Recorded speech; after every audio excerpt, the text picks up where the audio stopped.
It is October, which means that Halloween is upon us. Borderlands has content across the games about the Bloody Harvest, and I decided to play Borderlands The Pre Sequel. Why? Well, it's for the Jacko Cannon, which is a unique Torgue shotgun that fires pumpkins, and it answers the question of, can you beat Borderlands The Pre Sequel with only the Jacko Cannon? The rules are simple for this run. No bar and only pumpkins. I use Jack for this because, come on, Jack O Cannon. I have a basic shield, a class one for some extra reload speed, and an Oz kit that can't let me spam slams. This is the build I got, and let's just say that Jack was great for this run. My journey began in Helios, and I made my way to Jack. And wow, this thing is two shinies, guys. This run would be easy. Anyways, I found Jack, and then protected Jack. We made our way to escape, and never mind. We make our way to the Moonshot Cannon.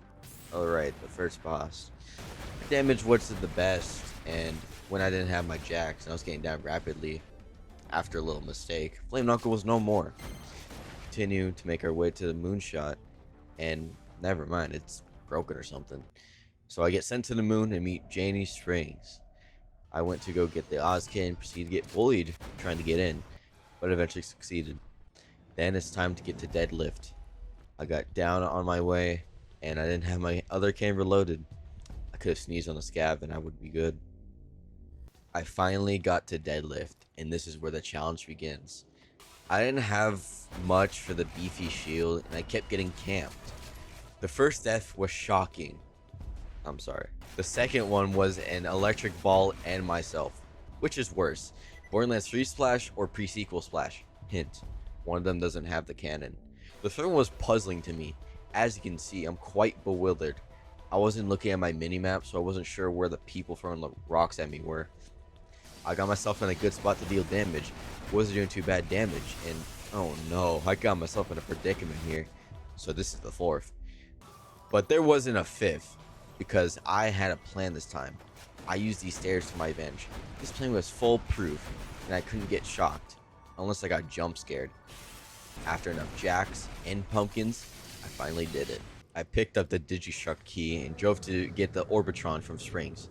I had to do one of the hardest parts of this game, getting over this jump, which I didn't succeed. I accidentally hit a pebble and failed again, but I got it on my third try. Got the Orbitron, then I headed to Concordia, which is Sanctuary in space. I got a ticket, then Claptrap vanished. Actually, the Claptrap teleported far outside the map. Don't know why, but I got the ticket.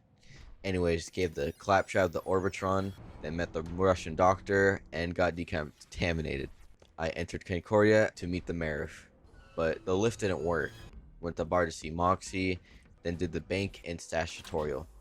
Traded the moonstones for transmitters, did an oopsie, attached the transmitters, and made my way to Crisis. Never mind, the town's on lockdown. So Moxie shows me a secret entrance. Yes, that's how the game describes it. Now, in the Tristan Flats, I speak to Scav Trap, who wants me to go get the prisms. I picked up the prisms and reported to the Scav Trap. I went through the secret entrance to reach Crisis Scar. Made my way to find the signal source and found Red Belly. Thankfully, it wasn't as bad as Deadlift, and was able to first try but attacking when my jacks are out and did circles when they weren't. I didn't notice that I got a Jacko Cannon from Red, so yes, you can get the Jacko Cannon with the Jacko Cannon. I destroyed the relays and returned to Jack and Concordia, where the Marif gets leaked. Jack, and I, Jack, make our way to confront the Marif. R.I.P. Marif. I needed to get a Stingray, so I went to the garage to enter the code and got ambushed, and my game crashed. I tried again, and damn. Yes, this program worked correctly. I snuck by without crashing this time and got the Stingray. Then first tried the jump. I meant Tiny Tina. Just kidding, it's Pickle. I crossed the bridge to Dinkelberg, but not before it was accessible. Tried to override the bridge crawl, but it broke. Things really aren't that easy here. So, I went to the pumping station. I redirected the flow, then dumped the methane so I could cross the lava bridge. I made it to Dinkelberg, but got locked out. So, to the engine room I go. I set the engine to full power, destroyed the stabilizer, jettisoned the engine, disabled the force field, and found Bosom. But he isn't my friend because of the homing balls and lasers. That's how I died. I didn't fail the next time and got the AI core. Now, It was a journey to build a robot army. I got on the train to the industrial facility and exploded a bunch of bugs, which was the one time this weapon felt good. There was a lot of walking, so I will just give the highlights. There's a frozen scab, so I was able to see how powerful cryo and explosive are. Yes, I did do 516,000 damage because frozen enemies take 200% more explosive damage. Maybe it really is good for this? Anyways, met Gladstone, destroyed the power suits, cleared the scabs, and got myself in a predicament. There were these two guys who had lasers the strength of the last prism.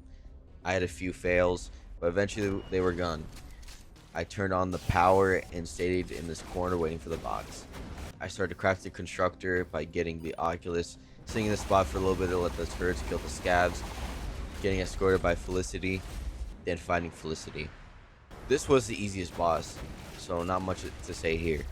I went to Jack and used the fast travel with the game. I crashed attempting to get there, but I don't the second time. However, I do crash trying to use the scanner to access Jack's office. I tried to skip this part because I didn't want to wait, but no, you can't. I went back to defend the claptrap, and I crashed again. Yes, this program's working fine, thank you. So I verified my files, then got back to it. Eventually, I got into Jack's office and turned on the fast travel to get a face full of Jack. Went to research and development where I got exploded by a Torgue and met Gladstone again. I needed to retrieve the 3 scientists, so I returned the family photo, teddy bear, fought the Spinjitzu master, and got the cloaking device that I gave to Jack. Then the scientist got injected. Now it was time for more walking. Here's a summary of Chapter 9.